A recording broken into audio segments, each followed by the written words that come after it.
Phil Fuchs, big part of what BYU did on Saturday night. A huge part, as a matter of fact, and the reason that the senior volleyball star is with us in Studio B today. Phil, welcome to BYU Sports Nation. Thank you. Good to be here. I have to tell you a story, my friend. I was walking out of the Fieldhouse on Saturday night. Some girl, and I have someone that can confirm this for me. Some girl's like, "Wait, are you number 7?" And I'm like, no, but I wish I was number 7. What the heck happened, man? You had like the game of your life. What was going on? I was just thinking this is the last time I'm going to play here, so I wanted to go out with a bang. Took some big risks in the game, but just played hard. What was different Saturday versus Friday night? Because Friday, you got off to a hot start, but then struggled and got pulled. Yet Saturday, you were able to maintain that continuity and play well the whole time. Well, Friday got me pumped up to play better on Saturday. You know, I came back with a vengeance a little bit, and I wanted to, like I said, leave a mark, kind of play hard on the last time I was ever going to be there, and they came to play for sure. So I wanted to match their intensity and be able to get the win. As Jerem referenced on Saturday night, tied a career high with 22 kills, tied another career high with 5 blocks. Where does that personal performance rank in all of the games that you have played at BYU? Well, it was the best match I've played at the Fieldhouse, which is kind of cool. But it was fun to play really well against Pepperdine at the Firestone Fieldhouse as well. But it was just, there's nothing like playing well at the Fieldhouse when you can't see the last benches up at the top and it's deafening in there. I mean, in the 5th set, I had to stop and just smile because I couldn't talk to my teammate without yelling as loud as I could, you know. But I don't know, it was awesome to be able to play that, and I'd say it has to be the best game. What do you hear during a match? Well, we hear each other on the court. We're telling each other stuff. We hear the coaches talking to us sometimes, but well, like I said, you hear nothing sometimes, and that's definitely what happened. Yeah. There are times when we're in the middle of a play and it's so loud in there that I know I can't. If it's an out-of-system play and Jalen's setting me from far away and he's setting a high ball, I know I can't actually yell loud enough for him to know, so I just have to have confidence that he knows what play we're trying to run. And the communication goes so loud, like, I don't know. Let's hope this thing works out, man. Phil Fuchs with us, senior volleyball player for BYU in Studio B on BYU Sports Nation. 2 wins over number 1 Hawaii. And Jerem just brought this up as well. You win your first 2 road matches, and you come home and beat number 1 ranked Hawaii back-to-back on a 4-match win streak. How does that happen after you lose 6 in a row? I mean, what switched? Well, we were down a little bit after losing 6 matches, but we knew that we were in all of those matches. You know, we were close to beating Pepperdine. We were close to going to a 5th the second night.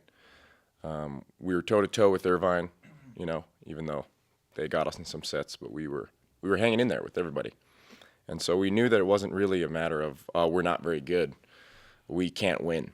You know, it's just let's correct a couple of things and let's come out fiery against CSUN and let's be sparky against Hawaii and let's get them. And we always knew we could. And so I feel like it came together for us a little bit, and it was nice to be back home.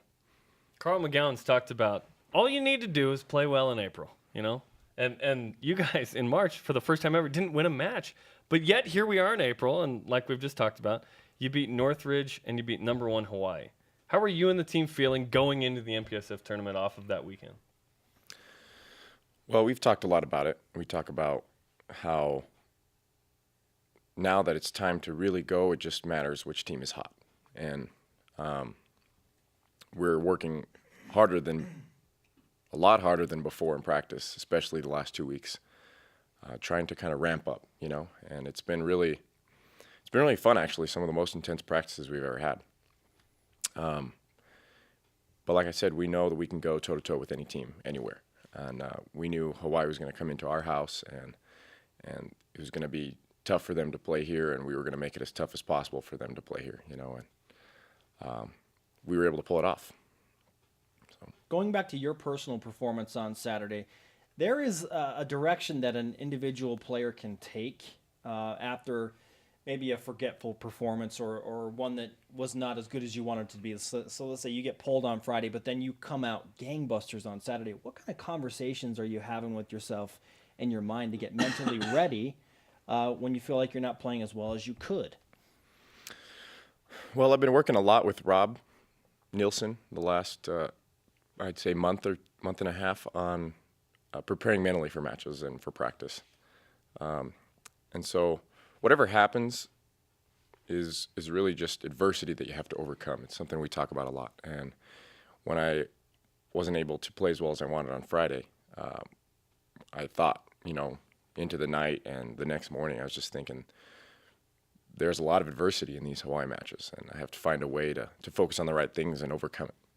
And when I got to the Fieldhouse and went out on the court, I looked up at the lights and thought, wow, this is the last game here. And it gave me a little bit of extra motivation to just mentally overcome that adversity and some of that shakiness that I was feeling from being served off the court the night before. And I was able to just decide to take it to another physical and mental level. It was nice. When you look at this week, you'd play at USC as the 5 seed, which was big. You guys had to win, otherwise you were going to be at Pepperdine again.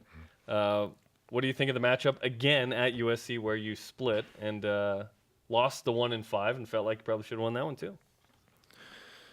Well, we're feeling good. Whoever it is, we're feeling confident that we can go and take it. It's nice that we're at USC because we did get a win there during the season, so we're happy to go back there, as opposed to maybe a place where we hadn't won yet. But we have confidence that we can go and we can get a win if we really bring the heat. So that's the plan. We're going to practice hard this week, and we're going to bring the heat in the Galen Center.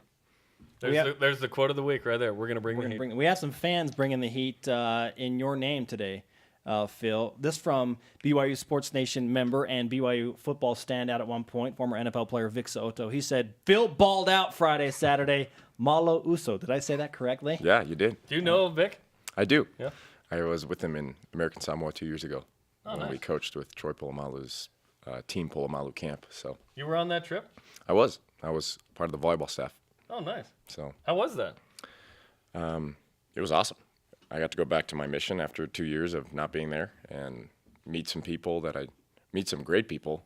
Troy Polamalu is a great guy, and a lot of these coaches were just exemplary people. It was a super fun experience, and we were helping a lot of kids kind of be able to pursue some of their dreams. It's a little harder over there. They don't have as many resources. So Were you taken back by Palomalo's voice? a little bit at first. If you haven't heard it, it's kind of like right. It's like the nicest guy, and then he's just a beast on the field. Head and Shoulders is my favorite shampoo, and I just love it. I actually was surprised that he was. I thought he would be taller, but I figured he probably doesn't have to be that tall to hit really, really hard. So Yeah, whatever that guy is eating before games. Recently retired, I mean, the dude can absolutely bring it. Okay, Phil, as we look forward to BYU and USC on the road, we want to take our attention now back to the Smith Fieldhouse. We've been asking our BYU Sports Nation followers today, what's the best atmosphere for a sporting event at BYU? Like, if you could suggest one event for a friend, family member, or just any random BYU fan to attend, which would it be? What do you think, Phil? definitely the Smith Fieldhouse on Saturday. Okay. But the thing is, even though you're biased, though, that's like a really strong argument consistently. Like, that place is crazy. Why is it number one? Like I said, if you're playing in a room and you can't hear people, even when you're yelling as loud as you can, and they're 10 feet away from you, I'd say that's pretty loud, and it was electrifying. I don't think Hawaii's ever experienced that. Maybe they have 2 years ago in our quarterfinal match, because I bet it was pretty similar with us going to 5. But it was an incredible atmosphere. Congratulations on a very successful senior night and one of your best performances ever. Thank you. We would like you to sign our BYU Sports Nation Rise Up flag during the break before you go, if that's okay. Okay. All right, give us your In John Samoan. Hancock. No, just kidding. Yeah, if you could sign that in Samoan, that'd be great.